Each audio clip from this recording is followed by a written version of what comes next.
ขอนิมนต์พระภิกษุสงฆ์กราบพระอาจารย์เจ้าคุณพร้อมกันสามเณรแม่ชีโยคีกราบทีหลัง อัญชลีวันทาอภิวาทอัญชลีวันทาอภิวาทอัญชลีวันทาอภิวาท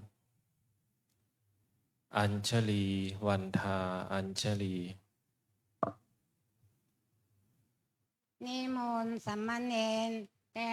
เชิญคณะแม่ชีโยคีทุกท่าน น้อมกราบพระอาจารย์ท่านเจ้าคุณพร้อมกันเจ้า อัญชลีวันทาอภิวาท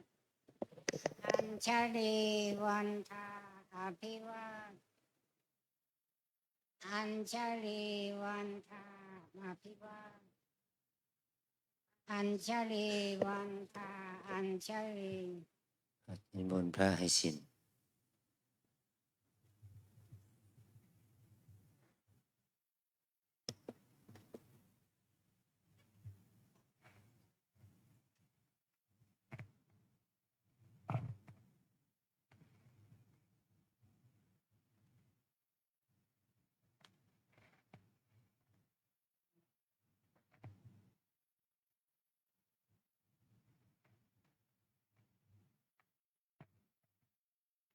นิมนต์สามเณรทุกรูปกราบพระอาจารย์พร้อมกล่าวคำราธนาศีลพร้อมกันนะครับ อัญชลีวันทาอภิวาทอัญชลีวันทาอภิวาทอัญชลีวันทาอภิวาทอัญชลีวันทาอัญชลีมายังพันเตสรณะสีลังยาจามะทุติยัมปิมายังพันเตสรณะสีลังยาจามะตติยัมปิมายังพันเตสรณะสีลังยาจามะ นะโมตัสสะภะคะวะโตอะระหะโตสัมมาสัมพุทธัสสะนะโมตัสสะภะคะวะโตอะระหะโตสัมมาสัมพุทธัสสะนะโมตัสสะภะคะวะโตอะระหะโตสัมมาสัมพุทธัสสะ นะโมตัสสะภะคะวะโตอะระหะโตสัมมาสัมพุทธัสสะนะโมตัสสะภะคะวะโตอะระหะโตสัมมาสัมพุทธัสสะนะโมตัสสะภะคะวะโตอะระหะโตสัมมาสัมพุทธัสสะ ยะมหังวทามิตังวเทหิ อามะพันเต พุทธังสรณังคัจฉามิ พุทธังสารนังคัจฉามิ ธัมมังสรณังคัจฉามิ ธัมมังสารนังคัจฉามิ สังฆังสรณังคัจฉามิ สังฆังสารนังคัจฉามิ ทุติยัมปิพุทธังสรณังคัจฉามิ ทุติยัมปิพุทธังสารนังคัจฉามิ ทุติยัมปิธัมมังสรณังคัจฉามิ ทุติยัมปิธัมมังสารนังคัจฉามิ ทุติยัมปิสังฆังสรณังคัจฉามิ ทุติยัมปิสังฆังสารนังคัจฉามิ ตติยัมปิพุทธังสรณังคัจฉามิ ตติยัมปิพุทธังสารนังคัจฉามิ ตติยัมปิธัมมังสรณังคัจฉามิ ตติยัมปิธัมมังสารนังคัจฉามิ ตติยัมปิสังฆังสรณังคัจฉามิ ตติยัมปิสังฆังสารนังคัจฉามิ ติสรณะขมนังนิธิตัง อามะพันเต ปานาติปาตาเวรมณี ปานาติปาตาเวรมณี อทินนาทานาเวรมณี อาทินนาทานาเวรมณี อพรหมจริยาเวรมณี อพรหมจริยาเวรมณี มุสาวาทาเวรมณี มุสาวาทาเวรมณี สุราเมระยะมัชฌะปมาทฐานาเวรมณี สุราเมรยมัชฌะปมาทฐานาเวรมณี วิกาลโภชนาเวรมณี วิการโภชนาเวรมณี นัจจะคีตวาทิตวิสุกทัสนาเวรมณี นัจจะคีตวาทิตวิสุกาทัสนาเวรมณี มาลาคันทะวิเลปนะธารณะมันดนะวิภูสนัทธานาเวรมณี มาราคันทวิเรปนะ ทารณะมันตนะวิปุสนัฏฐานาเวรมณี อุจจาสยนะมหาสยนาเวระมณี อุจจาสยนะมหาสยนาเวรมณี ชาตะรูปะรัชตะปฏิคหนาเวระมณี ชาตารูปาราชตะปฏิคหานาเวรมณี อิมานิทัสสะสิกขาปทานิสมาธิยามิ อิมานิทัสสะสิกขาปทานิสัมมาทิยามิอิมานิทัสสะสิกขาปทานิสัมมาทิยามิอิมานิทัสสะสิกขาปทานิสัมมาทิยามิอัญชลีวันทาอภิวาทอัญชลีวันทาอภิวาทอัญชลีวันทาอภิวาทอัญชลีวันทาอัญชลี ขอเชิญคณะแม่ชีและโยคีทุกท่าน นั่งคุกเข่ากราบพระสมาธิธรรมศีลสมาทานศีลพร้อมกันเจ้าค่ะ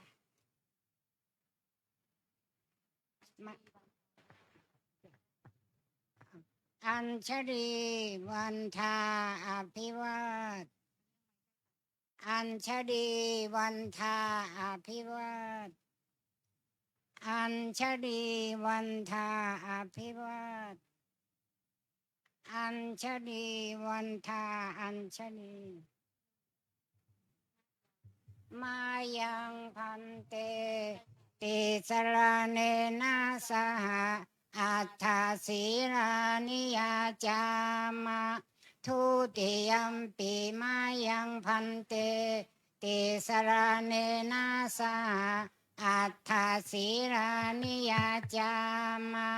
ตาติยัมปิมายังพันเตติสรเนนะสหอัฏฐศีรานิยาจามะ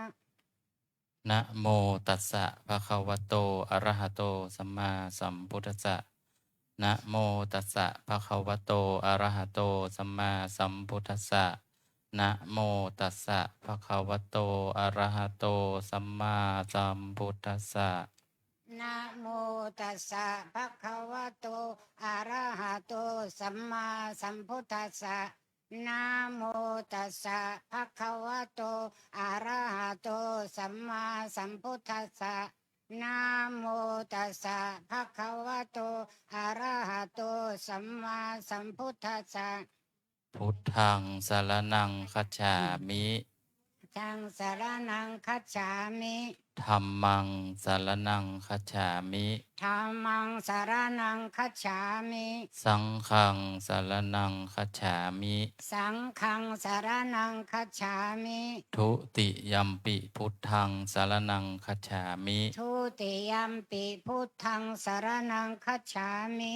ทุติยัมปิธัมมังสรณังคัจฉามิ ทุติยัมปิธัมมังสารนังคัจฉามิ ทุติยัมปิสังฆังสรณังคัจฉามิ ทุติยัมปิสังฆังสารนังคัจฉามิ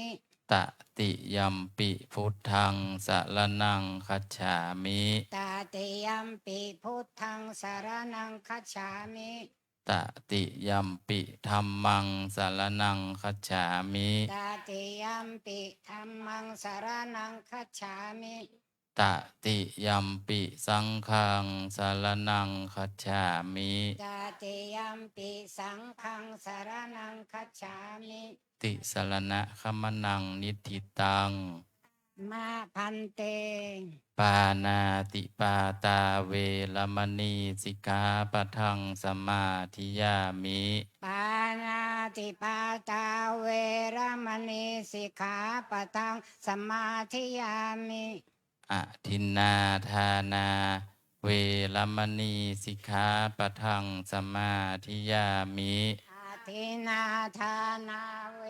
รมณีสิกขาปะทังสมาธิยามิ อะพลัมมะจริยาเวรมณีสิกขาปะทังสมาธิยามิ อาพรหมจริยาเวรมณีสิกขาปะทังสมาธิยามิ มุสาวาทาเวรมณีสิกขาปะทังสมมาธิยามิ มุสาวาทาเวรมณีสิกขาปะทังสมาธิยามิ สุลาเมระยะมัจจะปมาทฐานา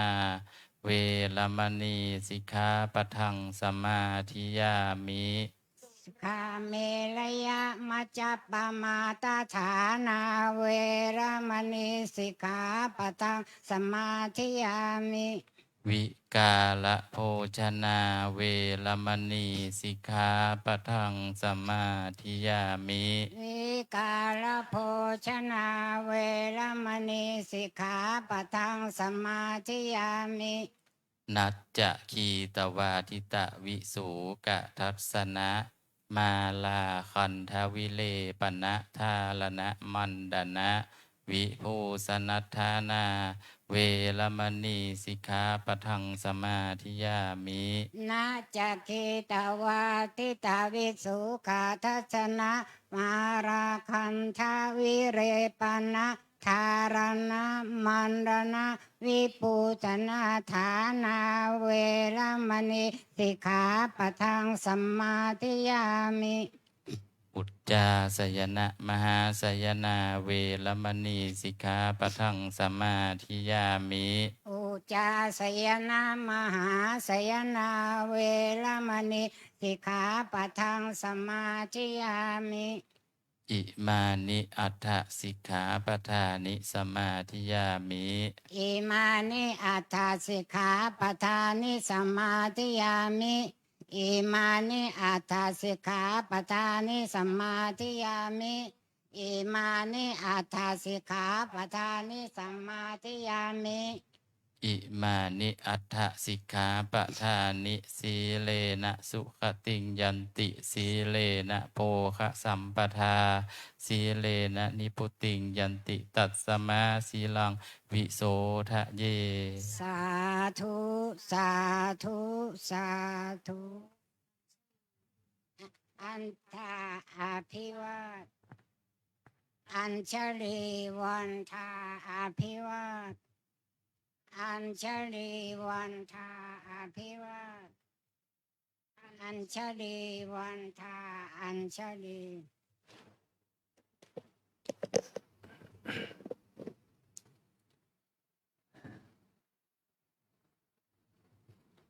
วันนี้เราได้มาทวนศีลรับศีลในวันโกนวันนี้สามเณรตั้งกายให้ตรงนะยืดอกเดี๋ยวคอตกกระหลับแม่ชีโยคีท่านได้มีความศรัทธาที่จะมารับศีลสมาทานศีลเมื่อเราก้าวเข้าวัดแล้วเราก็เอาใจของเรานี่เป็นบ่อเกิดแห่งบุญขึ้นให้เกิดขึ้นแก่เรานะวันนี้ท่านพระครูวิไลสอนอินจันทร์กันโทปาโสท่านจะได้ให้โอวาทแสดงธรรมให้พวกเราได้ฟังเพื่อไม่เป็นมหากุศลเป็นประโยชน์แก่พวกเราทุกรูปทุกคน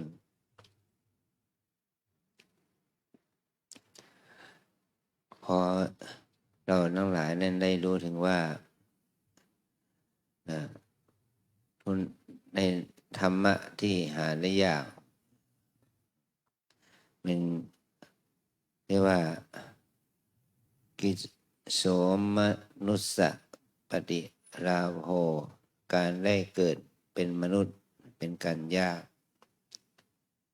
กิจฉังมัจจนะชีวิตังการได้มีอายุยั่งยืนนะเป็นการยากกิจโชพุทธานะอุปาโทการบังเกิดขึ้นของพระพุทธเจ้าเป็นการยากกิจสังสัทธรรมเทศนังการได้ฟังธรรมของพระพุทธเจ้าเป็นการยาก เมื่อพระพุทธเจ้าอุบัติการที่เราจะได้ฟังอริยสัจธรรมก็มีโอกาสแต่เราจะมีโอกาสจากพระพุทธเจ้ามันก็ยากเนาะเพราะว่าเมื่อพระองค์ได้นิพพานไปแล้วหลังจากนั้นมา2,569 ปีจนถึงเดี๋ยวนี้เราไม่ได้ฟังพระธรรมจากพระโอษฐ์ของพระพุทธเจ้าโดยตรงแต่เราต้องฟังธรรมะในพระธรรมวินัยนี้จากพระอริยสงฆ์เจ้าทั้งหลายมาจนถึงทุกวันนี้นะนี่เราได้มีโอกาสมาฟังธรรมมีพระบาลีที่ท่านกล่าวว่าการฟังธรรมด้วยดีย่อมเกิดปัญญาเราต้องฟังด้วยความตั้งใจมันจึงจะเกิดความรู้มันจึงจะก่อให้เกิดปัญญาในการเรียนเนี่ยเราเรียนตั้งแต่ท่านอนุบาลจนถึงมหาวิทยาลัยการเรียนเหล่านี้ก็จะทำให้เราเกิดปัญญาเพราะอาศัยครูสอนครูมาเลคเชอร์อาจารย์ท่านมาสอนแนะนำวิธีการศึกษาหาความรู้เราจึงจะมีสติมีปัญญาเกิดขึ้นนะความดีงามนี่มันจะเกิดขึ้นกับเราเพราะว่าเราได้โอกาสฟังธรรมนี่แหละนะฟังข้อธรรมให้เราได้เรียนรู้สิ่งต่างๆจึงเป็นเหตุให้เราได้เจริญในพระศาสนาเจริญในชีวิตนะวันนี้ขอนิมนต์อาจารย์พระโพได้ขึ้นแสดงว่าธรรมให้พวกเราได้รับฟังกัน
พระมา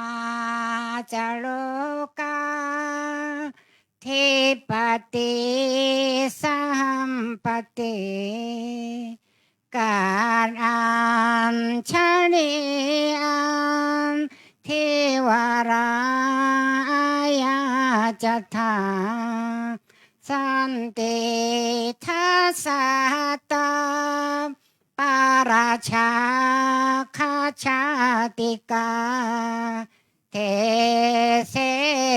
ตุธรรมาอนุกรรมปิมังประชังเท้าสามบอดีพรหมเป็นบรมในพรหมาทรงฤทธิ์ที่ศักดากว่าบริษัททุกหมู่พรหมน้อมหาดนมัสการปฏิสถานนาที่สมควรแล้วจึงบังคมชุติบาทพระศาสดาขอพรอันประเสริฐวรเลิศมาโหฬารปวงสัตว์ในโลกา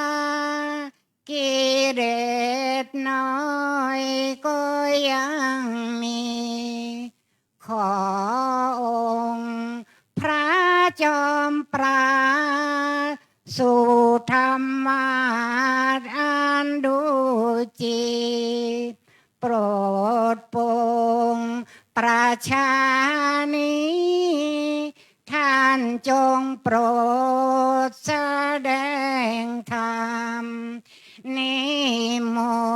นต์ท่านเจ้าขาผู้ปรีชาอันเลิศล้ำโปรดแสดงพระสัทธรรมเทศนาปาวาทีเพื่อให้สำเร็จผลแก่ปวงชนบรรดานี้ศพสู่กาเสมสีสมดังเจตนาเถิดอาราธนังกาโรมา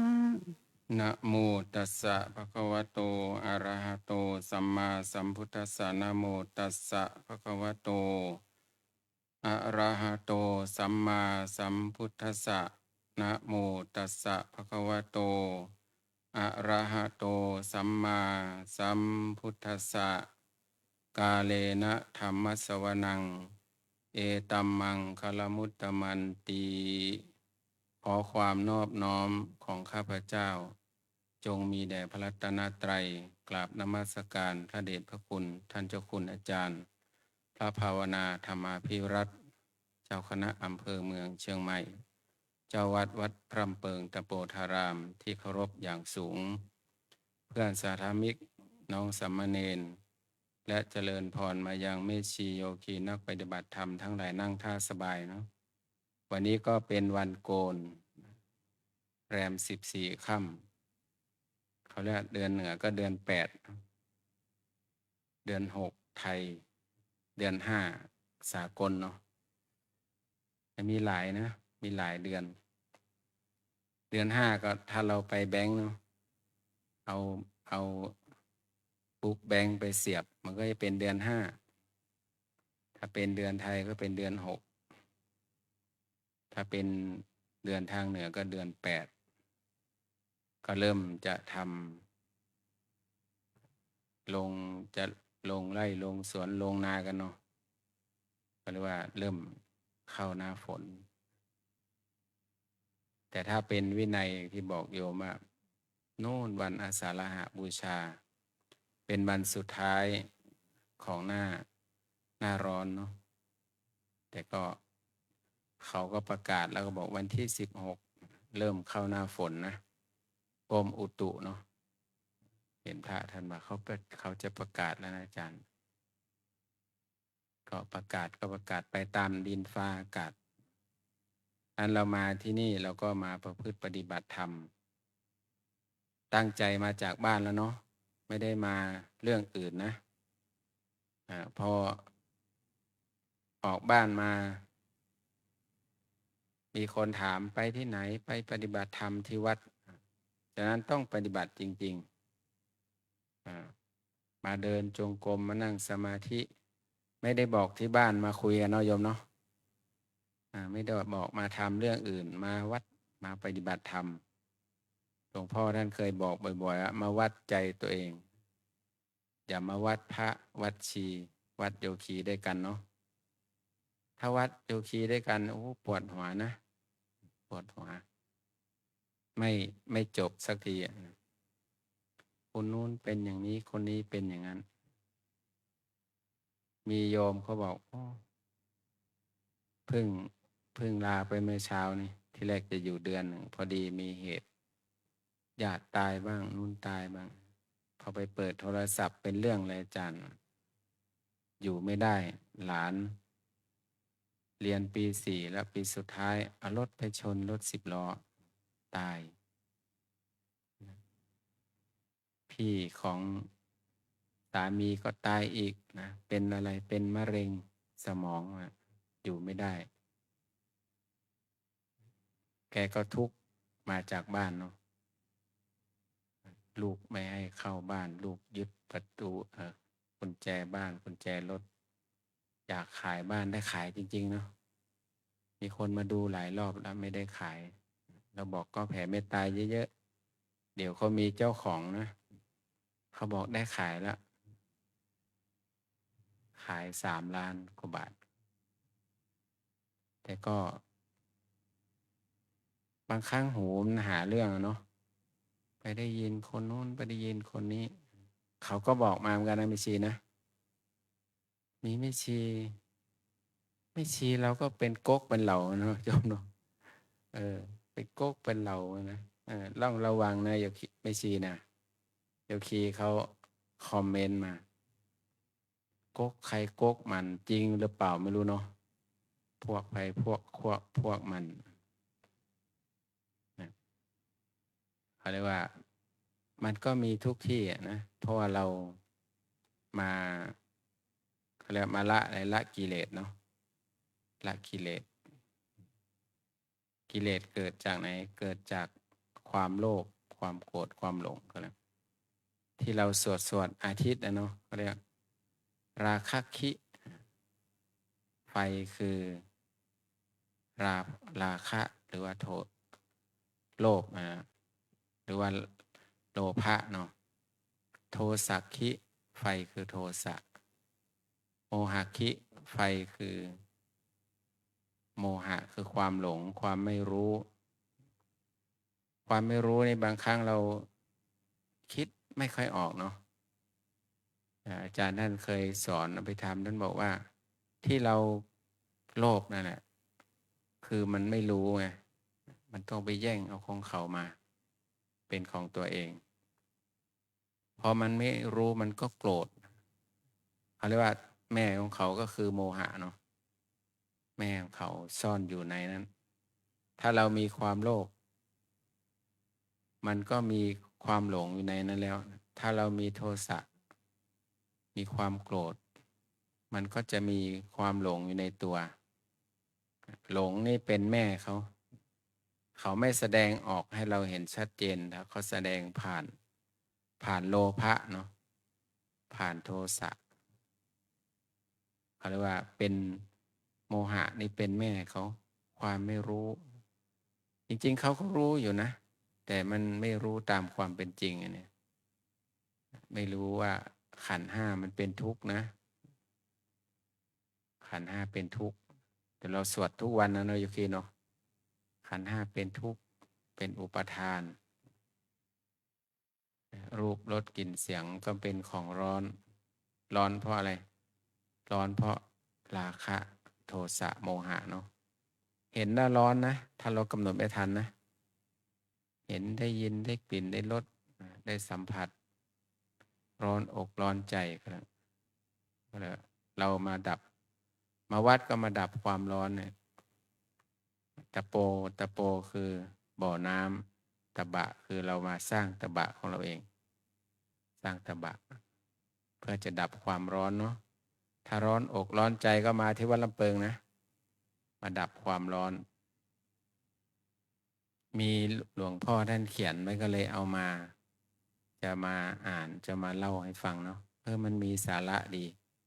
ท่านก็เขียนเรื่องความโกรธลักษณะของความโกรธความโกรธมีหลายระดับท่านว่าระดับ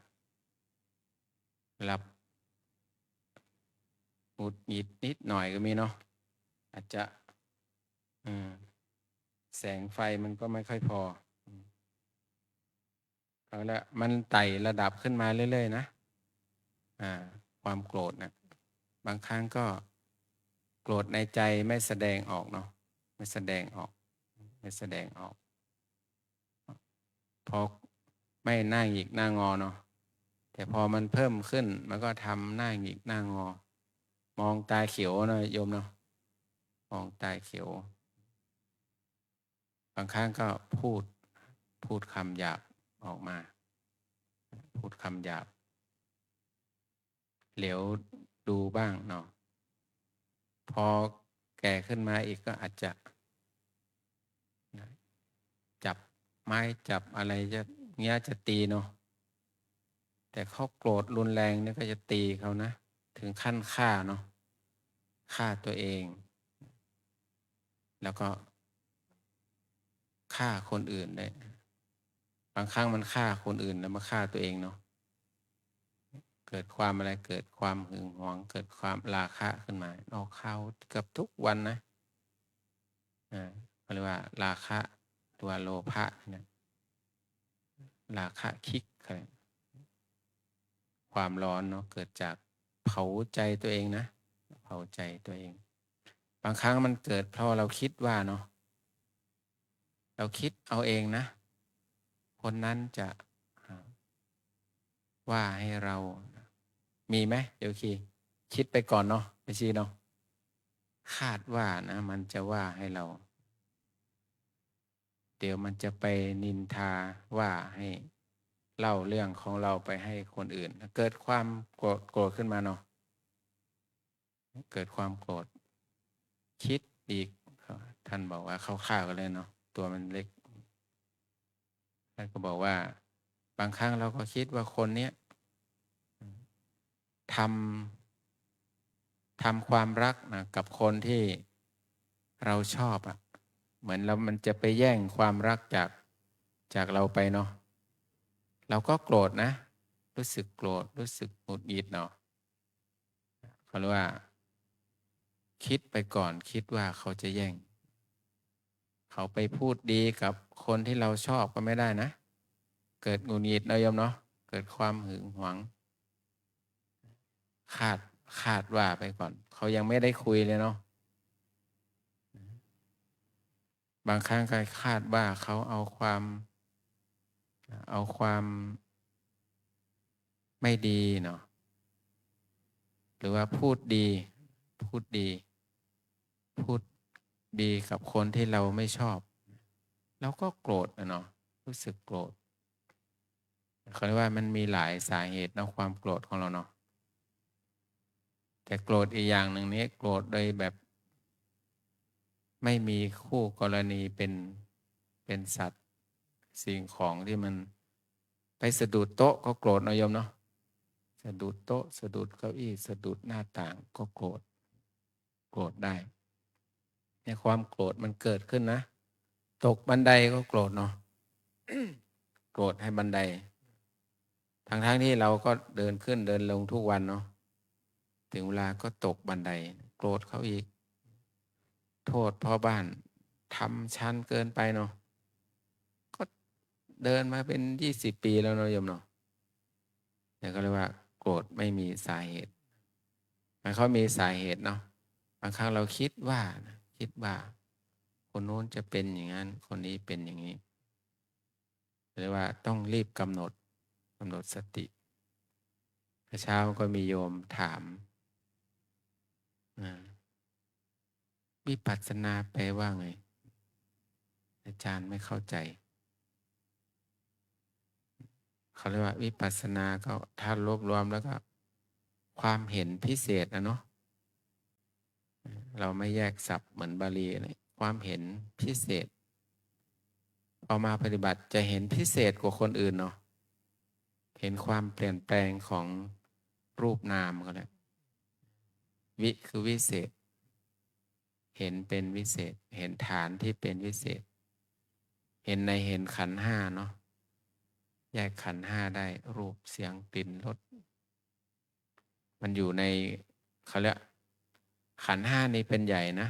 อายตนะก็อยู่ที่นี่ธาตุก็อยู่ที่นี่เนาะอยู่ในขันธ์ห้าเนี่ยอยู่ในรูปเวทนาสัญญาสังขารวิญญาณเนี่ยนะเขาก็แตกออกไปก็แล้วขันธ์ห้าเป็นอารมณ์ของกรรมฐานขันธ์ห้าก็คือรูปมีลักษณะที่มันมีการเปลี่ยนแปลงมีการทรุดโทรมเนาะไปตามสภาพบางครั้งก็บอกมันเปลี่ยนยังไงโยคีถาม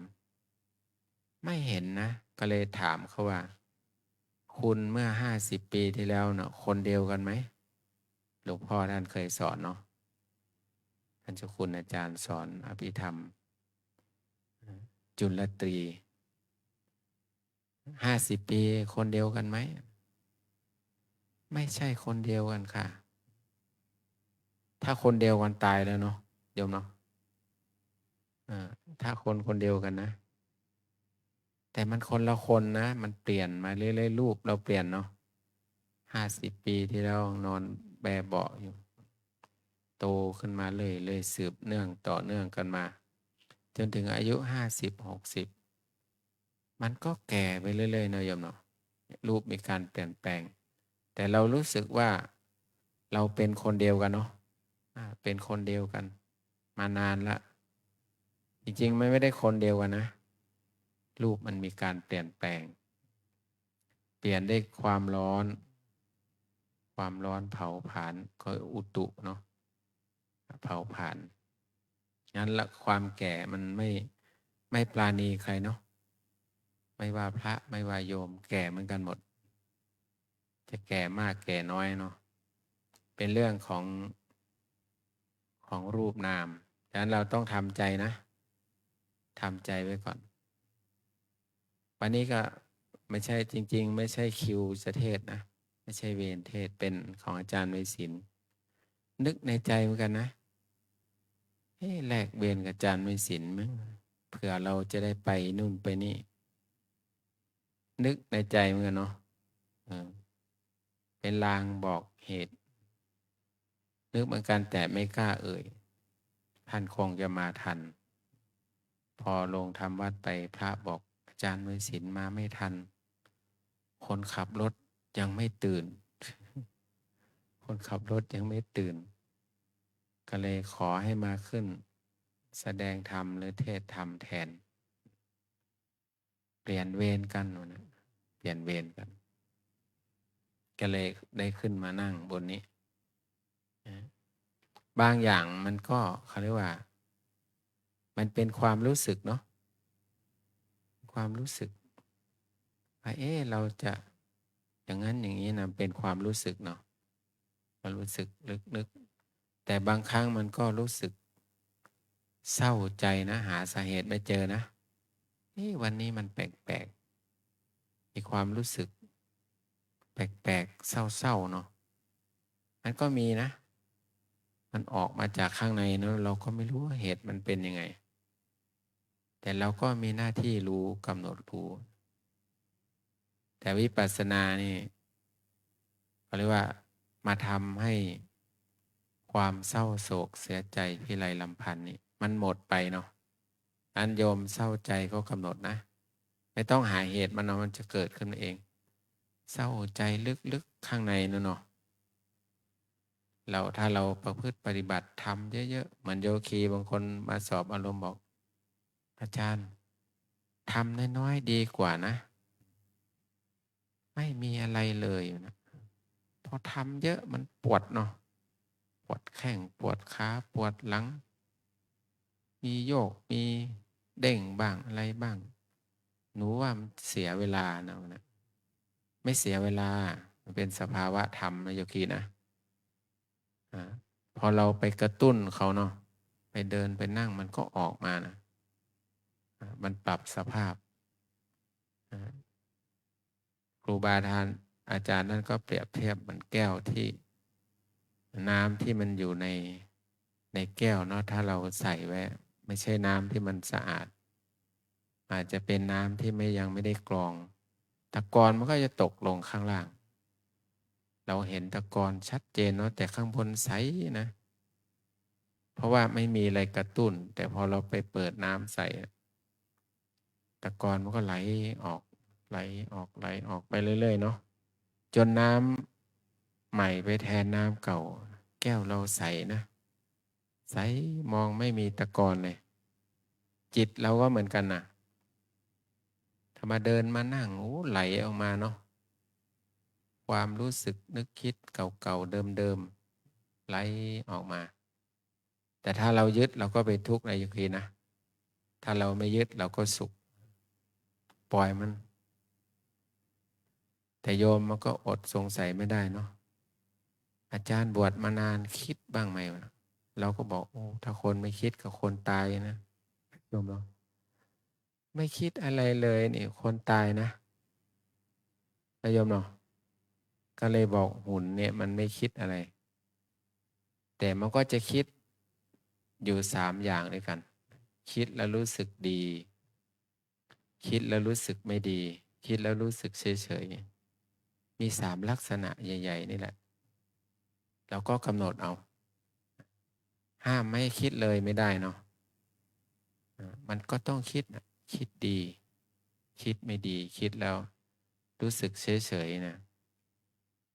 ไม่คิดอะไรเลยเนี่ยแสดงว่าเราปฏิบัติน้อย เราเลยไม่เห็นความคิดตัวเองเนาะสบายสบายอาจารย์ สบายสบายเนาะไม่สบายนะมาปฏิบัติธรรมใครว่าสบาย เดินนั่งทุกข์จะตายเนอะโยมเนาะอยู่บ้านสบายกว่าเนาะสบายกว่าเนาะพระใหม่เนาะบ้านสบายกว่าเย็นสบายบางครั้งโยคีว่ามาทำไมมาแล้วจะได้อะไรนะอาตมาก็เคยเป็นนะสมัยบวชใหม่ๆเนาะเดินจงกรมนั่งสมาธิรอบพระธาตุนะมันไม่มีศาลาบาทเราเดินไปก็คิดไปเนาะแวบไปนะเพื่อนมาเห็นเราเดินช้าๆมันเราก็นึกอายเขาเนาะใจข้างในนะอายเพื่อนที่จะไม่เห็นตัวเองเดินขวาย่างเนาะซ้ายย่างหนอเนาะจิตมันก็ปรุงแต่งนะอายเขาถ้าเขาไม่เห็นเราแล้วเราจะอายเขานะมันปรุงแต่งนะจิตนะอยู่คนเดียวนี่เห็นสภาพมันเนาะสภาพการปรุงแต่งของเขาเห็นการเขาเรียกว่ามาที่นี่มาดูมาตามรู้ตามดูจิตของตัวเองไม่ใช่มาบังคับเขานะไม่ใช่บังคับไม่ให้คิดบังคับไม่ให้ปวดนะเป็นไปไม่ได้คิดได้แต่อย่าปล่อยให้คิดให้กำหนดไว้คิดหนอคิดหนอกำหนดคิดดีก็กำหนดคิดไม่ดีก็กำหนดคิดแล้วเฉยๆก็กำหนดเขาเรียกว่าบางครั้งโยคีก็บอกอาตมานะอาจารย์ก็ไม่มีอะไรให้หนูกำหนดอย่างเดียวกำหนดขยันกำหนดอย่าขี้เกียจไอ้ที่พูดออกมานะกิเลสนะกิเลสเอาไปกินนะเนาะมันไม่อยากกำหนดความคิดเกิดอาจารย์ก็บอกว่ากำหนดบางครั้งไปนินทาเราในห้องน้ำนะให้สอบอารมณ์ไม่มีอะไรอาจารย์ให้กำหนดอย่างเดียวให้กำหนดหนออย่างเดียวกู้เบื่อนะใช่ไหมในห้องน้ำไม่เพียวเนาะเนี่ยเข้าห้องน้ำก็ได้ธรรมะนะโยมชอบนินทาโยมชอบเล่ากันในห้องน้ำเข้าคุยกันในห้องน้ำมีไหมมีเนาะคุยกันในห้องน้ำเขาบอกว่าไปงานศพไปอะไรก็แล้วแต่เนี่ยนักเทศเขาจะไปเข้าห้องน้ำก่อนรอให้คนเข้าห้องน้ำแล้วจะได้รู้ว่าคนตายเป็นไงเขาก็จะเล่าเนาะดีไม่ดีนะในห้องน้ำเนี่ยเล่าคนไทยโยมเนาะเนี่ยบางครั้งคนดีก็เสียดายกำลังเป็นหลักเป็นเสาหลักให้ครอบครัวตายไปซะแล้วเสียดายพ่อแม่จะอยู่ยังไงครอบครัวพออีกคนไม่ดีได้ยินนะมันตายปกติทำให้พ่อแม่มันเป็นทุกข์เดี๋ยวก็ไปประกันออกเนาะโยมเนาะเนี่ยดีไม่ดีมันอยู่ในห้องน้ำนะเขาบอกว่าความดีกับความไม่ดีจะตามเราไปเนาะติดตามเราไปแค่นั้นอย่างอื่นไปไม่ส่งเราไปไม่ได้นะเงินทองก็ส่งแค่ลูกหลานก็ส่งแค่ป่าช้าเงินทองก็ส่งแค่ป่าช้าเหมือนกันเนาะเพราะว่าแต่งอย่างดีถึงก็เผาเนาะแต่ความดีนะที่เขาพูดถึงเนาะยกย่องสรรเสริญนะเขาเรียกว่าคือความดีบุญกับบาปที่จะตามเราไปฉะนั้นเรามาฝึกที่นี่มาฝึกให้จิตมันเป็นบุญนะให้ ให้จิตมันเป็นบุญเป็นกุศลฝึกภาวนาทำให้เจริญขึ้นทำให้เจริญขึ้นบางครั้งมันเจริญอยู่แล้วให้มันเจริญยิ่งขึ้นไปจิตใจมันไม่ค่อยไหลขึ้นสูงหรอกมันชอบลงที่ต่ำลงที่ลุ่มเหมือนน้ำเนาะน้ำไหลไปที่ต่ำจิตใจก็ไหลเป็นที่ต่ำนะพอมีเรื่องมีราวอะไรไม่ดีติดตามถามเนาะมันเป็นยังไงมันทำยังไงเขาก็ถามอย่างนั้นนะถามเรื่องใต้เสื้อใต้ผ้าเนี่ยเนาะมีข่าวดังๆเนาะคนสนใจติดตามถามเราไม่รู้เราไม่ได้ดูข่าวได้ยินเขาว่าเราก็บอกมันเป็นเรื่องส่วนตัวเขานะเราไปยุ่งกับเขาทำไมนะไม่อยากรู้อยากเห็นเขาทำไมเนาะมันเรื่องส่วนตัวเขาอะเรายอมเนาะแต่เราก็อยากรู้เนาะมันเรื่องไม่ดีเรื่องดีๆไม่อยากรู้นะเรื่องไม่ดีๆไม่อยากรู้อยากรู้เรื่องไม่ดีเนาะต้องขวนขวายหาข้อมูลเนาะข่าววันนี้ถึงไหนแล้วเนาะนี่เขาเรียกว่าเรื่องไม่ดีเนี่ยเราชอบที่จะไปดูมันเนาะแต่เรื่องดีเราก็ไม่ค่อยชอบดูเพราะนะไม่ถูกกิเลสที่ยังบอกว่าเมื่อกี้นะเนาะโลภะโทสะโมหะมันไม่ชอบของดีมันชอบของไม่ดีเราก็ต้องรีบกำหนดนะรีบกำหนดมีก็ดีไม่มีก็ดีเนาะถ้ามีมันก็จะฟุ้งซ่านแต่อาตมาก็ไปดูก็ได้ดูที่สำนักงานมีผู้หญิงคนหนึ่งเด็กผู้หญิงเนาะเขาเอาเรื่องของสาวกพระพุทธเจ้ามาเล่านะเก่งมากผู้หญิงคนนี้เด็กๆเล่าเป็นเรื่องเก่งกว่าเราอีกเนาะเล่าประวัติเขาบอกเขาชอบที่จะศึกษาชอบที่จะอ่านพระสาวกพระพุทธเจ้านะคุยเป็นตุเป็นตะฟังแล้วก็ได้สาระเนาะเด็กเขาก็สนใจนะแล้วก็ฟังเขานะไปเปิดฟังเขาเล่าประวัติคนนู้นคนนี้ก็สนุกดีเลยว่ามันก็เป็นตัวอย่างให้เราต้องศึกษาต้องอ่านนะธรรมะเนาะอ่านธรรมะแล้วอ่านที่ไหนอ่านใจตัวเองเนาะจริงๆเนี่ยเราก็ไม่ต้องไปหาครูบาอาจารย์ที่ไหนหรอกไม่ต้องวิ่งไปที่ไหนเยอะเคยไปอ่านประวัติหลวงปู่หลวงพ่อเดี๋ยวก่อนนึกชื่อท่านไม่ออกสัญญามันดับท่านบอกเมื่อก่อนเป็นพระหนุ่มนะวิ่งตามหาหลวงปู่มั่นไม่ใช่หลวงปู่มั่นหลวงปู่เดี๋ยวกันตามหาครูบาอาจารย์ที่ไหนดังก็ไปที่นู่นดังก็ไปตามหาหลวงปู่ชานึกออกแล้วถ้าก็ตามหานะไปปฏิบัติกับหลวงปู่นู่นหลวงพ่อนี้สุดท้ายก็กลับมาที่ตัวเองเนาะมาดูขันธ์ห้าตัวเองนี่แหละดูกายดูใจตัวเองเนี่ยที่ไปนะมันเหมือนเริ่มใหม่ทุกครั้งนะท่านบอกนะเราไปสำนักเหนือสำนักใต้ก็ไปเริ่มใหม่เอาไปเอามาก็ไปสงสัยเนาะไม่เหมือนที่เราปฏิบัติทำไมอย่างนั้นอย่างนี้ครูบาอาจารย์ท่านก็เปรียบเทียบเหมือนการเดินทางนะการปฏิบัติธรรมนะโยมเนาะเราจะกลับบ้านวันพรุ่งนี้หรือว่าจะกลับกรุงเทพมันไกลหน่อยเนาะมาหลวงพ่อเนาะจะกลับกรุงเทพหลวงพ่อว่าเดินนะถึงไหมถึงอยู่หลวงพ่อเนาะเดินก็ถึงนะแต่ใช้เวลาประมาณเชียงใหม่กรุงเทพนี่ขี้หมูขี้หมาเดินไปแวะไปเนาะเอาแบบไม่เหนื่อย3 เดือนเนาะสบายนี่ถึงนะกรุงเทพ เดินก็ถึง ถ้าไวหน่อยก็ปั่นจักรยาน ไวขึ้นมาอีกหน่อยก็มอเตอร์ไซค์อาจจะไวกว่ารถทัวร์เนาะเดี๋ยวนี้เนาะมันวิ่งทีหนึ่งโอ้โหรับตับไหมถ้าไวมาปลอดภัยก็เอารถทัวร์ก็ไวไม่เท่ารถส่วนตัวอีกนะสุดท้ายแล้วเนี่ยนั่งเครื่องบินเนาะก็ถึงเป้าหมายถึงกรุงเทพถึงบ้านเราได้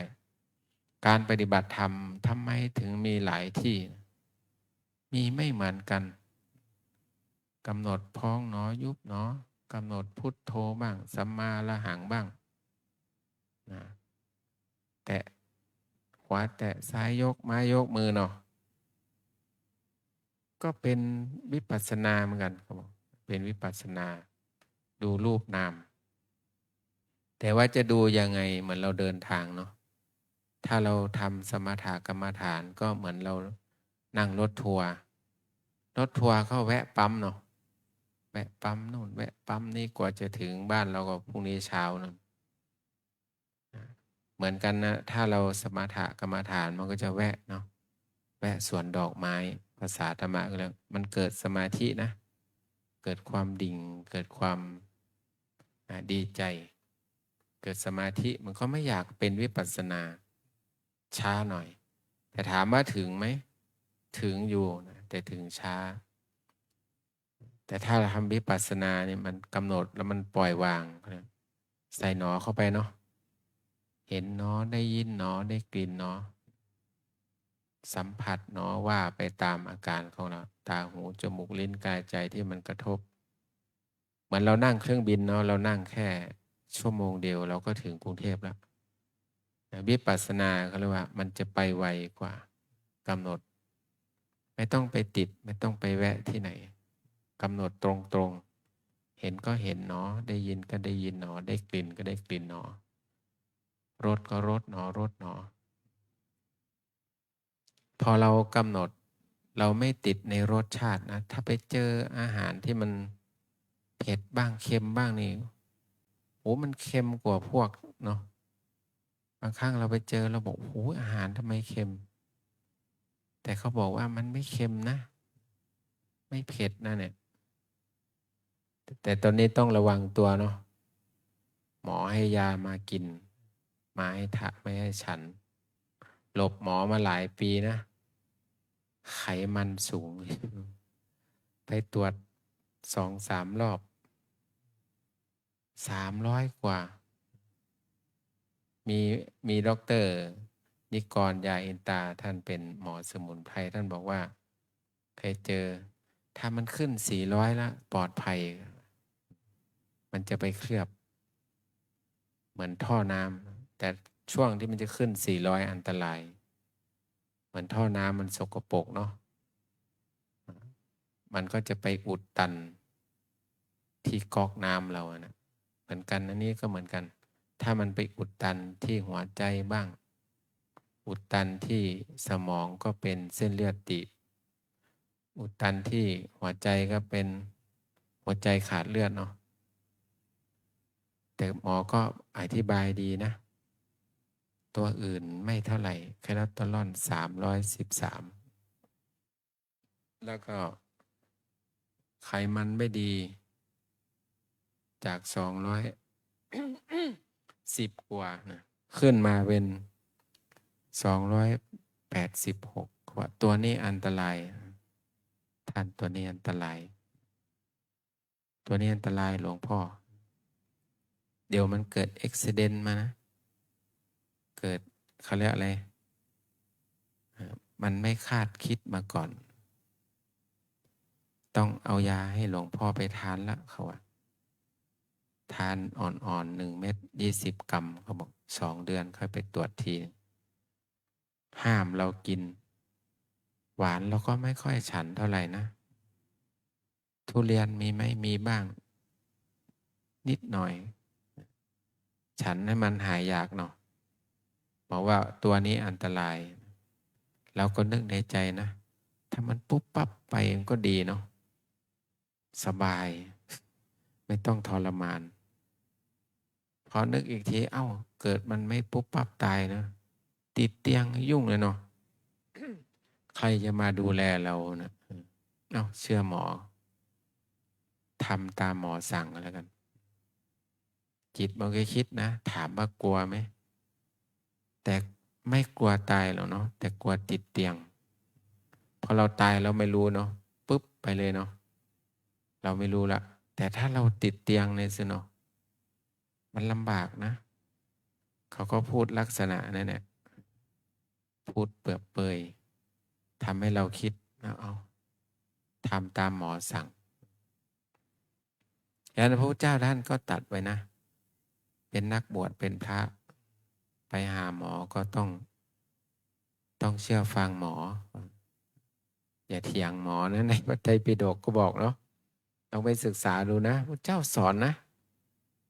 อย่าไปดื้อกับหมอนะมีนะในพระไตรปิฎกมีเคยอ่านเจอ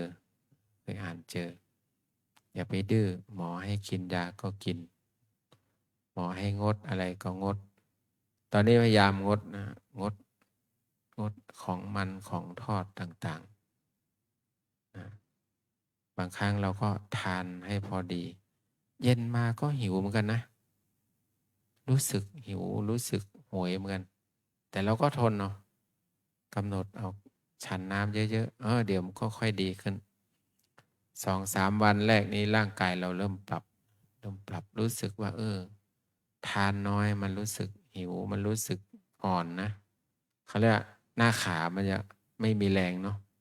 มันจะรู้ตัวเนาะว่าโอ้แรงไม่ค่อยมีแต่ก็ไม่เป็นไรฝึกเอาบอกฝึกกำหนดวันนี้ก็ฉันไม่เยอะนะฉันแค่สลัดไม่เชียวมาให้อย่างเดียวอย่างอื่นก็ไม่ฉันละเอาอันนี้อันเดียวถ้าเราจะฉันอะไรเราก็ฉันแค่นี้พอแล้วก็ให้เขาเก็บออกหมดเลยเอาออกไปหมดเลยฉันแค่นี้พอถ้ามันอยู่บนโต๊ะเราอดใจไม่ได้เนาะห้ามใจไม่ได้ยิ่งมันมาเป็นฟูนี่นะเนาะเสร็จหมดเนาะมันฟันเรียบเลยนะเราต้องตั้งจิตเอาว่าเราจะฉันแค่นี้นะก็ออกไปเลยไม่ต้องเก็บอะไรไว้บนโต๊ะเราอีกแต่ก็ฉันให้ญาติโยมนิดหน่อยหมอก็บอกว่าไม่ต้องซีเรียสเรื่องฉันก็ฉันให้โยมซะเผื่อเขาถามว่าอร่อยหรือเปล่าหมอเขาก็เก่งนะเขารู้เลยว่าฉันให้โยมเขาหน่อยหนึ่งถ้าเขามาถามแล้วจะได้บอกเขาได้คือเราจะได้ไม่มุสาเนาะชมเนาะแต่ถ้าบอกว่าอร่อยมาบ่อยนะกินจนเบื่อนั่นนะตอนนี้หลวงพ่อไปโรงครัวหลวงพ่อ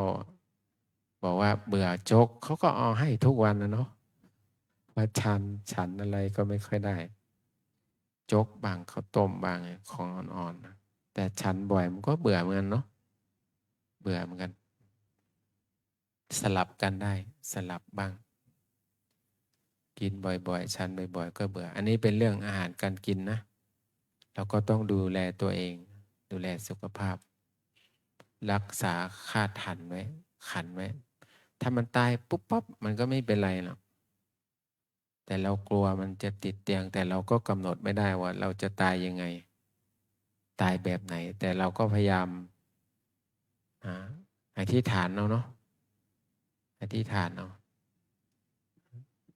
อธิษฐานรักษาตัวเองให้ดีตายมันตายอยู่แล้ว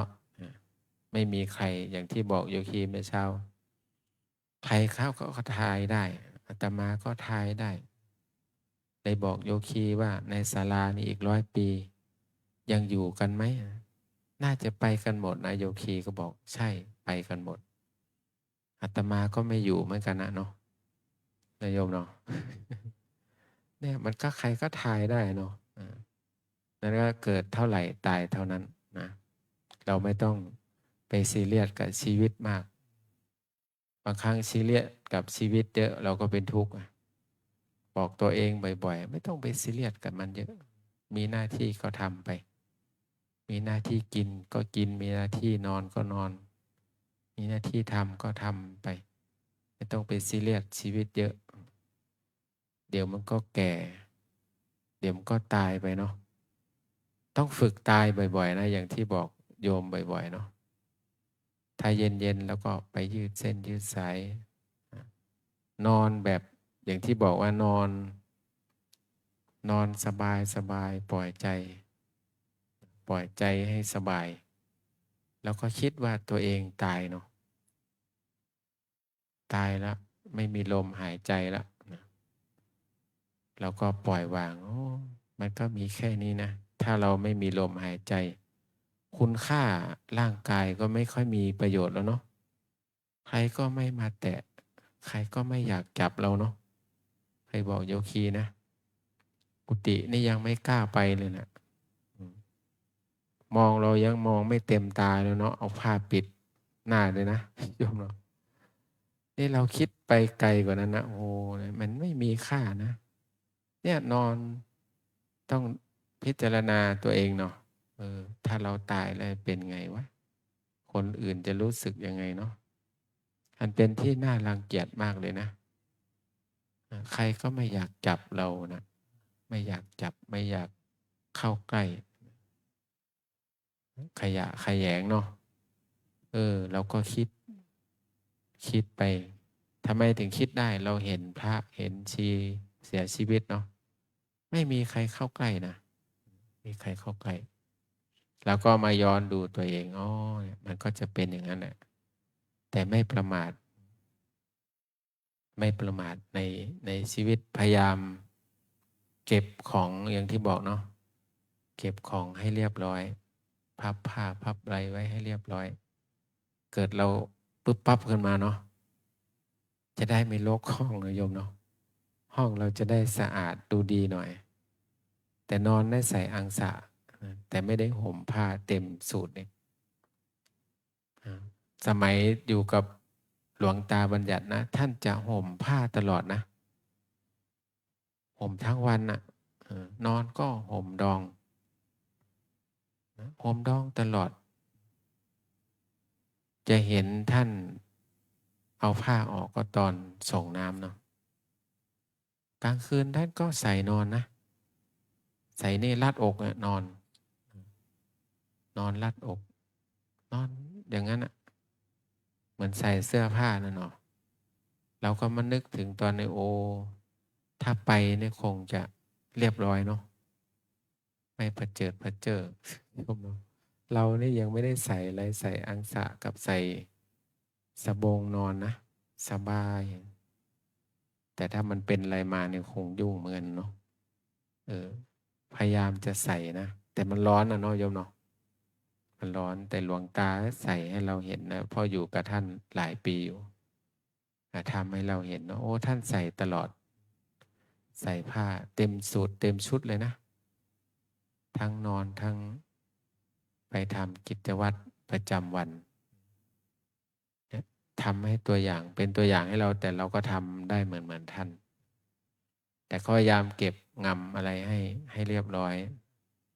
เพราะเราไม่รู้ว่าพรุ่งนี้เราจะได้มีโอกาสได้ตื่นมาไหมเนาะโยมเนาะพระเนาะมันไม่แน่นะพยายามเก็บของในห้องให้เรียบร้อยให้สะอาดให้มากที่สุดเท่าที่ทำได้นะพอเราเป็นอะไรไปมันจะได้เรียบร้อยไม่ได้เป็นเขาเรียกไม่เป็นทุกข์กับคนอื่นเนาะพยายามให้คนอื่นเขาเป็นทุกข์น้อยกันนะไม่ให้เขาแช่งเราเนาะเราไม่รู้เรื่องนะทำให้เขาเกิดโทสะเกิดความไม่พอใจเหมือนเราเข้าห้องน้ำเนาะหลวงพ่อท่านเคยเล่าเราต้องทำความสะอาดทุกครั้งที่เราเข้าบางครั้งเราก็ไปทำให้เขาได้นะทำความสะอาดให้เขาพอเราโผล่เข้าไปอยู่เต็มนั่นเนาะเราก็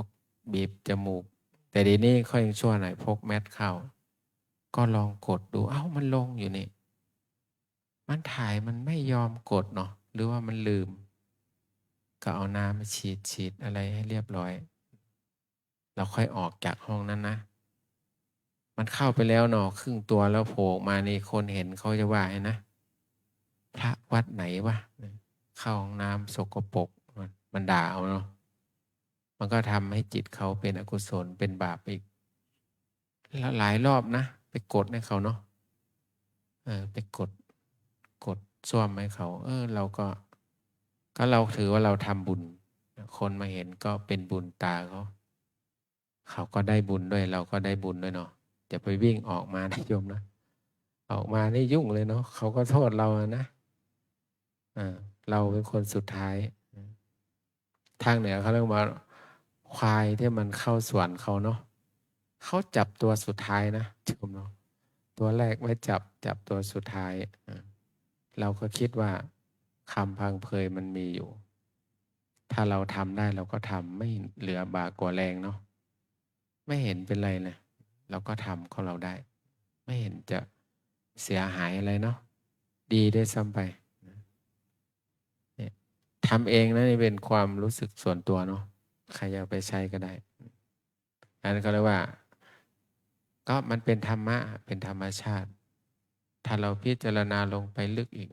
คนมันก็มีแต่สิ่งโสโครกเนาะเป็นสิ่งโสโครกทั้งที่ของตัวเองก็ยังรังเกียจเลยเนาะเขาเรื่องเขียนไว้ในห้องน้ำนะพอเราไปนั่งเราชอบอ่านเขาเรื่องเขียนห้องน้ำไหมนะเรื่องการขับถ่ายขี้ที่ล้างขี้คนขี้ที่ถมขี้แมวขี้ที่แจวขี้หมา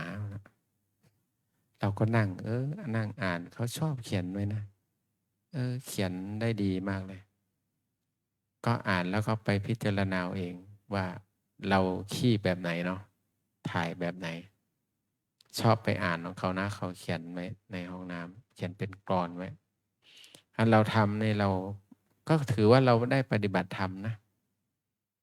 ปฏิบัติธรรมแล้วใจเราจะได้อ่อนน้อมใจเราจะได้ถ่อมตนอ่อนน้อมไม่ใช่อ่อนแออ่อนน้อมกับอ่อนแอต่างกันนะใจเข้มแข็งขึ้นไม่ได้แข็งกระด้างเนาะจิตใจเข้มแข็งขึ้นสามารถดำเนินชีวิตสู้ต่อไปได้ถ้ามีชีวิตอยู่มีลมหายใจอยู่เราก็จะผ่านพ้นไปได้แต่บอกโยมที่ว่านะขายบ้านขายอะไรได้หนูต้องออกมาวัดเคยมาเมื่อ10 ปีที่แล้วก็หวนกลับมาอีกถามมาคนโน้นคนนี้หนูอยู่บ้านนี่หนูคิดมากมองแต่เชือกที่จะไปห้อยคอตัวเองเนาะเลยมาวัดถ้าอยู่บ้านนี่สงสัยมีสิทธิ์ฆ่าตัวตายเป็นบาปนะจ๊ะนะรู้หนูนะ500 ชาตินะฆ่าตัวเองก็ไม่กล้าทำเราก็บอกมีชีวิตอยู่มีลมก็มีเรื่องหมดลมก็หมดเรื่องมีเรื่องต้องแก้ไขไปพอเขาขายที่ขายรายได้ก็ขอกลับบ้านก่อนเดี๋ยวจะกลับมาอยู่ใหม่นะอาจารย์นะไปทำหน้าที่ของตัวเองให้เสร็จจะได้ไม่เป็นปริโภทเนาะเขาก็กลับไปนู่นละก็เรียกว่าพอมาปฏิบัติใจมันปล่อยวางใจมันดีขึ้นก็ไปถ้าเรามาดูใจตัวเองนะเนาะโยมเนาะมาดูจิตดูใจตัวเองไม่ต้องไปดูคนอื่นดูว่าก่อนเข้าวัดเป็นยังไงหลังออกวัดแล้วเป็นยังไงเนี่ยเราก็กำหนดรู้ดูอาการของเขาไปวันนี้การแสดงธรรมเขาเรียกเป็นปกิณณกธรรมก็ได้นะแสดงธรรมทั่วไปเรื่องของสภาวะโยมบ้างเรื่องอันนั้นนี้บ้างเป็นเรื่องที่มันเป็นประโยชน์กับพวกเราก็เอาไปใช้เนาะถ้าไม่เป็นประโยชน์เราก็เอาไว้ที่นี่ไม่ต้องเก็บไปลกสมองนะอาตมาเทศอาตมาพูดบางครั้งมันก็ลืมไปละไม่ได้คิดอะไรละไม่เก็บไปลกสมองเหมือนเราสอบอารมณ์เนาะบางครั้งโยมก็สงสัยพระสอบอารมณ์อาจารย์หลวงพ่อเจอคนวันหนึ่งเป็น10เป็น20 ปีหนึ่งเจอหลายไม่เครียดเลยนะสอบอารมณ์แล้วก็ไม่รู้จะเครียดทำไมนะถามเสร็จแล้วก็ปล่อยเราไม่ได้ไปเก็บว่าคนโน้นจะเป็นอย่างนั้นคนนี้จะเป็นนี้เสร็จแล้วก็ปล่อยเสร็จแล้วก็ปล่อยเนาะไม่ไปยึด เขามาเป็นอารมณ์เขาเรียกก็ปล่อยไปทำหน้าที่เสร็จก็คือจบไม่ต้องไปสนใจเลยมากฉะนั้นเราก็ต้องมาปล่อยวางนะมาฝึกปล่อยวางใจเราจะได้เบาสบายวันนี้การแสดงพระธรรมเทศนาก็พอสมควรแก่เวลาก็ขอสมมุติยุติลงคงไว้แต่เพียงเดียวนี้เอวังก็มีด้วยประการฉะนี้อันธรรมยังสาธุกลังกะโลมาเสสาธุสาธุสาธุอาหังพุทธันจะธัมมันจะสรณังคัตตาปาติกะเตเสสิงพิกุสัมปทามุขาเอตังสีสรณังเขมังเอตังสรณะมุขมังเอตังสรณะมาคัมมะสัพพะทุกขาปมุญเจเลยะถาพลังติริยหังสัมมาสัมพุทธัสสะนังขังนิสรณะเสวะภาคินีขังอนาคเตกายเยนะวาจายาวเจตสาวาพุทเทกุกัมมังปะกตังมยายังพุทโธปฏิคันหาตุอาจยันตังกาลันตะเลสังวริตุวะพุทเทกายเยนะวาจายาวเจตสาวาธัมเมกุกัมมังปะกตังมยายังธัมโมปฏิคันหาตุอาจยันตังการันตะเรสังวริตุงวะธัมเมกายเยนะวาจายาวเจตสาวาสังเคกุกัมมังปะกตังมยายังสังโฆปฏิคันหาตุอาจยันตังการันตะเรสังวริตุงวะสังเค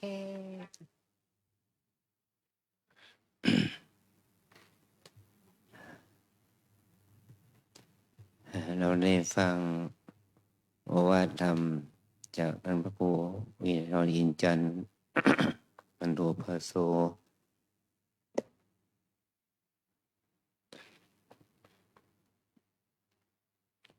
ก็คงจะมองว่าพวกเราจะได้ข้อคิดบางสิ่งบางอย่าง จากการได้ฟังธรรมเพื่อให้เรานั้นได้สำเนียกรู้ว่าตัวเราแต่นั้นเป็นบุคคลชนิดใดนี่เรามีสมัยพุทธกาลมีภิกษุได้รับการยกย่องว่าเป็นเอตทัคคะแปลว่าเป็นเอตทัคคะคำว่าเอตทัคคะเป็นเลิศในทางหนึ่งพระพุทธเจ้าทรงยกย่องภิกษุเหล่านั้น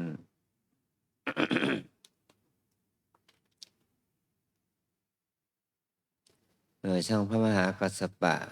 พระพุทธเจ้ายกย่องว่าเป็นผู้ทรงธุดงค์สื่อผ้าบางสกุลด้วยถือผ้า3 ผืนด้วยก็มีบริวารภิกษุบางประเภทที่ชอบธุดงค์เป็นบริวารภิกษุบางเราที่พระพุทธเจ้าแสดงธรรมให้เขาบรรลุธรรมแล้วก็มีความรู้ดีมีปัญญาดีเดี๋ยวพระสารีบุตรผู้มีเลิศในทางปัญญาภิกษุที่เป็นบริวารก็ชอบทางปัญญาท่านมหาโมคคัลลานะเป็นผู้มีฤทธิ์ชอบแสดงฤทธิ์บริวารของท่านก็เป็นพระผู้มีฤทธิ์แสดงฤทธิ์ได้ภิกษุบางเรามีความแตกฉานในวินัยภิกษุเหล่านั้นก็คือท่านพระอุบาลีบริวารของท่านพระอุบาลีก็เป็นผู้ทรงวินัยเคร่งครัดในวินัยภิกษุ ที่ว่าท่านพระอานนท์เป็นพระเป็นเรื่องในการอุปถากแล้วก็เป็นเรื่องในการที่จะทรงจำพระสูตรต่างๆนะบริบาลของท่านก็เป็นผู้มีฐานะนี่แหละที่ว่าเป็นผู้เป็นพระทรงจำพระสูตรอะไรต่างๆเป็นเพราะว่าคนเราครูบาอาจารย์คือพระพุทธเจ้าองค์เดียวแต่ว่าพระสาวกก็ยังมีบริวารที่มีความเป็นเลิศแต่ทางนั้นเรียกว่าเอตทัคคะเพราะว่าแต่ของเราเนี่ยมันมีความชอบไม่เหมือนกันในออฟฟิศหนึ่งในสำนักงานหนึ่งก็ยังมีฝ่ายการเงินฝ่ายบุคคลฝ่ายนิติกรหรือฝ่ายอะไรที่ฝ่ายบัญชีเนี่ยแต่ละแผนกมันก็ต้องมีความชอบพอโดยเป็นนิสัยแม้ในบ้านเราก็เหมือนกันนะมีวิสุสามเณรแม่ชีโยคีมากเราต้องแบ่งหน้าที่กันนะชอบหน้าที่ไหนไม่ชอบหน้าที่เป็นแม่ครัวทำหน้าที่เป็นอยู่ในโรงครัวทำหน้าที่ฝ่ายรับกรรมฐานทำหน้าที่ที่จะทำกิจกรรมงานบัญชีทำหน้าที่ที่จะต้อนรับปฏิสันถานโยคีที่มาใหม่ทำหน้าที่ต้อนรับเป็นแผนกที่จะดูแลที่พักที่อาศัยมีหน้าที่ที่จะต้องทำกิจให้วัดเราสะอาดทำความสะอาดเราจะเจ้าที่ทำความสะอาดอุโบสถทำความสะอาดวิหารทำความสะอาดหน้าของพระไตรปิฎกอย่างนี้นะทำความสะอาดก็มีประเภทหนึ่งพิสุไม่ชีบางท่านก็แก่เท่าแล้วอายุมากแล้วก็อย่างน้อยสุดก็ทำวัดสวดมนต์ทำกิจกรรมน้อยใหญ่มันก็มีหลายพวกอย่างนี้พวกเพื่องานมีงานต่างกันมันยังมีหลายกลุ่มหลายคณะแม้แต่พระเราก็เหมือนกันมีพระอาจารย์วิปัสสนาเนี่ยเป็นพระ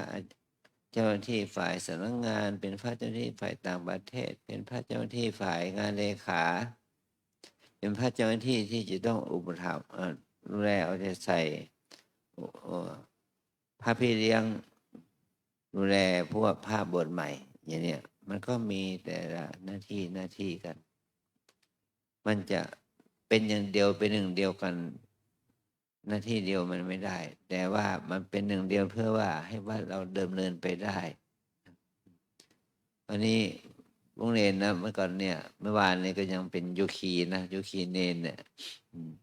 เข้าอธิษฐานจิต3 วันนะเก่งนะเนนนะ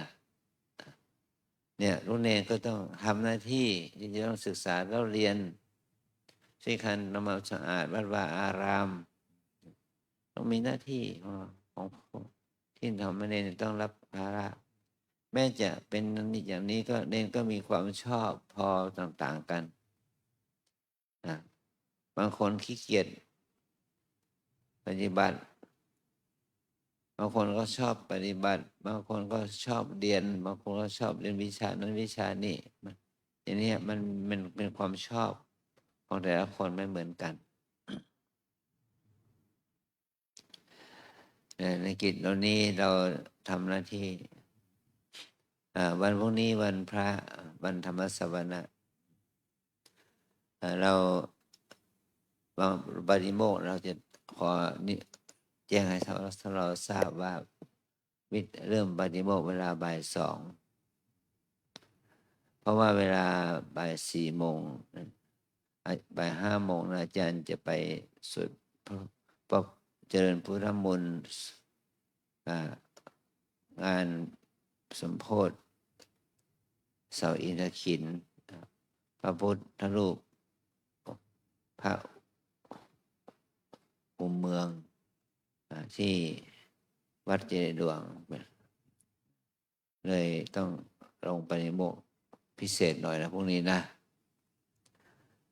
พวกนี้ก็มีลูกหลานของคุณโยมพีระคุณโยมกรฉัตรแก้วกิติยานุกุลจะได้มาทำบุญให้แก่พระภิกษุบ้านเราทุกรูปสามเณรแม่ชีโยคีประจำในวัดเราเนี่ยผมทำแม่ชีอาคันตุกะด้วยนะแม่ชีใหม่ด้วยเป็นโยคีปฏิบัติทั่วไปเอาแม่ชีวัดเราเป็นแม่ชีเก่าแม่ชีใหม่โยคีที่เป็นประจำอยู่ในวัดโยมจะทำบุญให้แก่พวกเราทุกคนนอกจากนั้นโยมได้เป็นเจ้าภาพไฟฟ้าเรียกว่าไฟระยะโคมระยะที่ติดเพื่อให้เกิดความสว่างในหอพระไตรปิฎกด้วยนะเพราะโยมได้มาปฏิบัติธรรมที่วัดเรานี้ทั้งลูกหลานได้มาทำบุญภาวนาที่ว่าเราเนี่ยถือว่าโยมได้อุปถากว่าเรานะเราขอให้พระเนรเราแม่ชีโยคีเราได้ร่วมกันรับบุญกุศลจากให้เ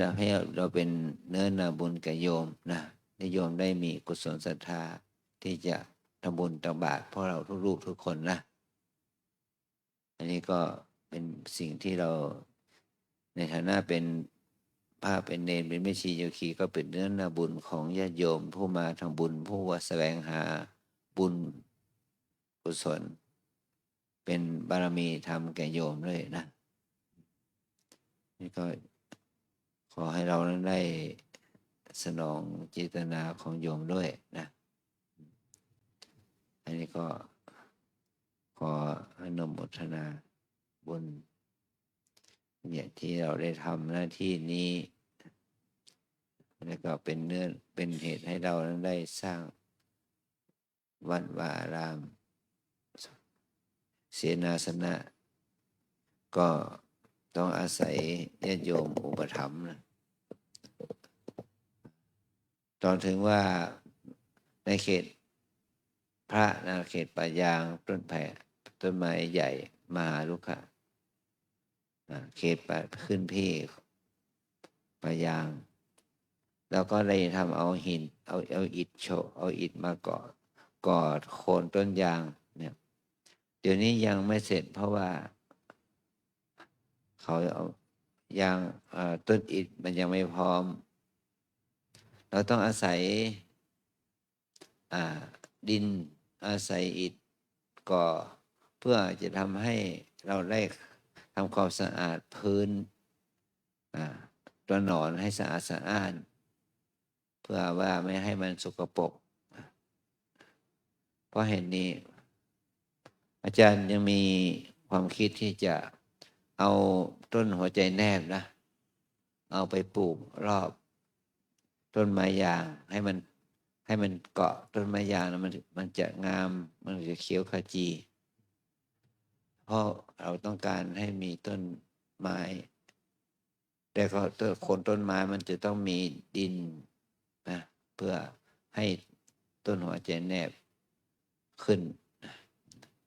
รวมไปถึงเราจะต้องใช้พื้นที่รอบต้นไม้ยางนั้นเป็นที่ที่จะหาต้นไม้ที่มันเขียวชอุ่มนะให้มันร่มรื่นตาเราหน่อยก็จะทำให้พื้นที่ของเรานั้นได้เอื้อต่อการปฏิบัติภาวนาของพระภิกษุสามเณรโยคีชาย นั้นได้มีสถานที่ปฏิบัติธรรมเพราะอันนี้จึงมีโอกาสได้สร้างพื้นที่ให้มันร่มรื่นหน่อยนะให้มันร่มรื่นต่อไปเมื่อเราสร้างพื้นที่ปลูกพืชที่เขียวขจีแล้วเราอาจจะทำเป็นเหลี่ยมในสี่เหลี่ยมนะทำเหลี่ยมเป็นที่นั่งสมาธิภาวนาได้เนี่ยเราเห็นภาพที่เกิดจากที่โยมชาวบ้านนะเอาต้นไม้ใหญ่มาปลูกแล้วก็ทำเป็นพื้นที่สีเขียวเอาเป็นสถานที่ที่เป็นที่ท่องเที่ยวของชาวบ้านเป็นนี่เขายังทำได้เนี่ยถ้าเราเนี่ยเอามาทำเพื่อไปเอามาทำเพื่อปฏิบัติกรรมฐานภาวนานะเราเอามาใช้สถานที่นี้เป็นที่ที่จะเป็นที่ใช้ให้เป็นประโยชน์ในทางบุญทางกุศลทำความดีนี้สืบต่อไปแม้แต่ข้างอุโบสถด้านเหนือเนี่ยก็ปลูกต้นสนหอมเพื่อให้มันพื้นที่ให้มันชุ่มชื้นไม่ใช่ว่าแห้งเหลือแต่ดินไปแล้วก็หาต้นไม้ที่เอามาปลูกที่มันเขียวชุ่มชื่นตาชื่นใจนะเราก็ต้องช่วยกันดูแลต้นไม้ที่ปลูกมาแล้วเนี่ยก็ต้องช่วยกันดูแลในฐานะที่เป็นเขตอารามแปลว่าที่น่ารื่นรมให้มันน่ารื่นรมหน่อยให้ร่มให้เงานะเมื่อฤดูร้อนที่ผ่านมาเราต้องการร่มเงาเนี่ยต้องการความเย็นแต่เดี๋ยวนี้มันจะมีฝนมาแล้วนะมันก็ทำให้เย็นขึ้นแต่เราต้องอาศัยร่มเงานะร่มเงาของต้นไม้ให้วัดเราเขียวขจีจากต้นไม้เราพระภิกษุสามเณรแม่ชีโยคีก็ต้องช่วยกันกวาดใบไม้ไปด้วยนะเรามีไม่กวาดแต่ไม่มีใครกวาดมันใบไม้ก็แย่ละไม่กวาดมันมีอยู่แต่ไม่กวาดขี้เกียจไม่กวาดมันขี้เกียจทุกด้ามถ้าไม่มีคนจับมากวาดนะไม่กวาดมันจะขยันก็เมื่อคนขยันเนาะโยมแม่พระขยัน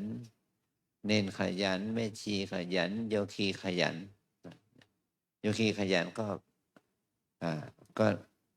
ก็ช่วยวัดนะไม่ว่าเราจะเป็นโยคีไม่ว่าจะเป็นใครฐานะไหนว่าเรานี่มีคนมาปฏิบัติธรรมเป็นด็อกเตอร์ก็มีเป็นหมอก็มีเป็นเศรษ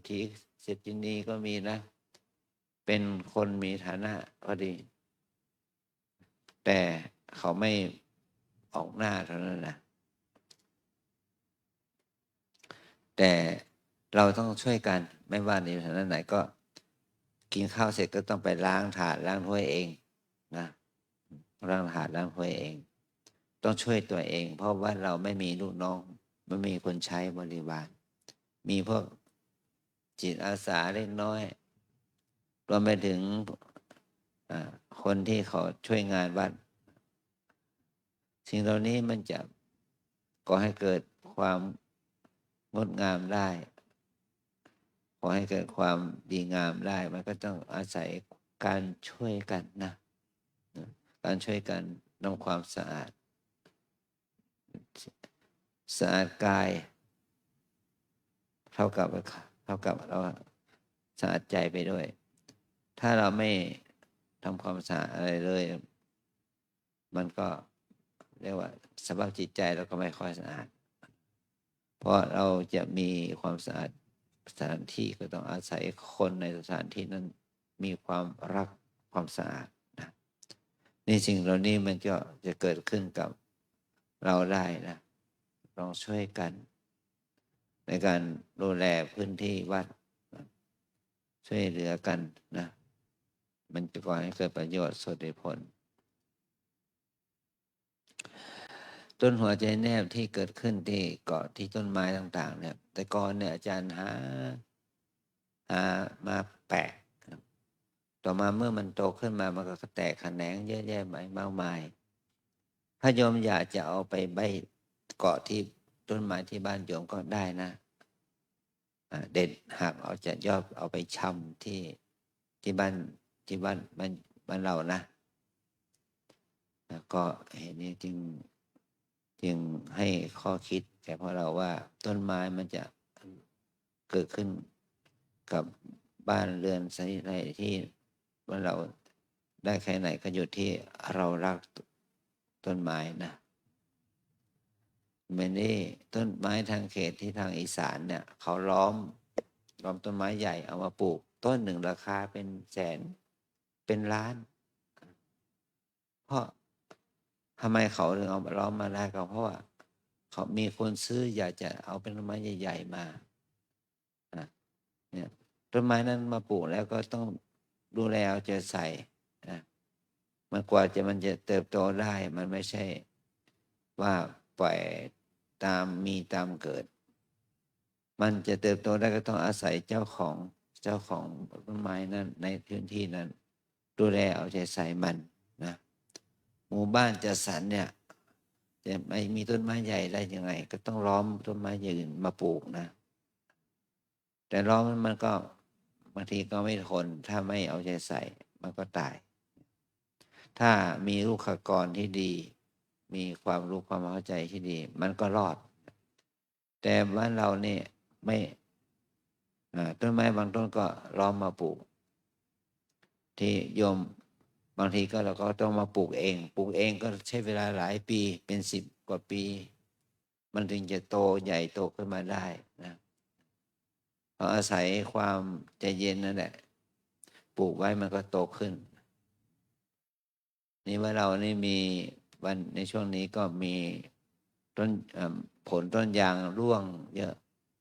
เราก็หวังว่าจะเอาเม็ดยางนี่เอามาเพาะเป็นต้นยางนาใหม่ถ้ามันมีขึ้นมามันก็จะหาที่ปลูกที่ไหนก็ได้แม้ว่าไม่ใช่สถานที่ของเรา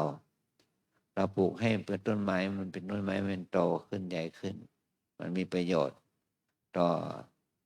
สิ่งแวดล้อมนะเนี่ยขอให้เราได้เห็นคุณค่าของการรักษาความเขียวขจีถึงเป็นต้นไม้เป็นต้นไม้ในบ้านเป็นป่าในบ้านอย่างนี้นะเป็นป่าเขตอุทยานก็เป็นป่าดิบป่าธรรมชาติเราเอาป่าในบ้านดูแลกันช่วยกันนะใครนี่เลยเนาะพอเราไว้พระเลย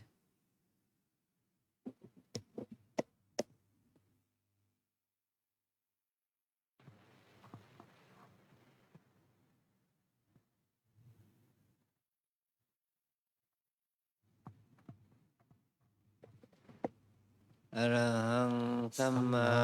สัมพุทโธภะคะวะพุทธังภะคะวันตังอภิวาเทมิ สวากขาโต ภะคะวะตาธัมโมธัมมังนามัสสามิ สุปฏิปันโน ภะคะวะโตสาวกสังโฆสังฆังนะมามิ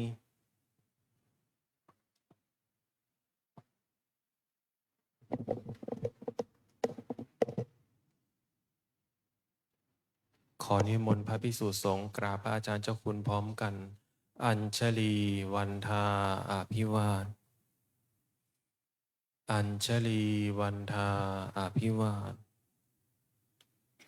อัญชลีวันทาอภิวาทอัญชลีวันทาอัญชลีนิมนต์สามเณรและแม่ชีโยคีทุกท่านค่ะขอน้อมกราบท่านเจ้าคุณพระอาจารย์พร้อมกันค่ะ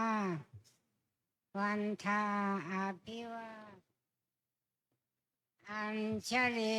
วันทาอภิวาทอัญชลีวันทาอภิวาทอัญชลีวันทาอัญชลี จัตตารโอธรรมาวัฏันติอายุวันโนสุขังพลัง สาธุสาธุสาธุ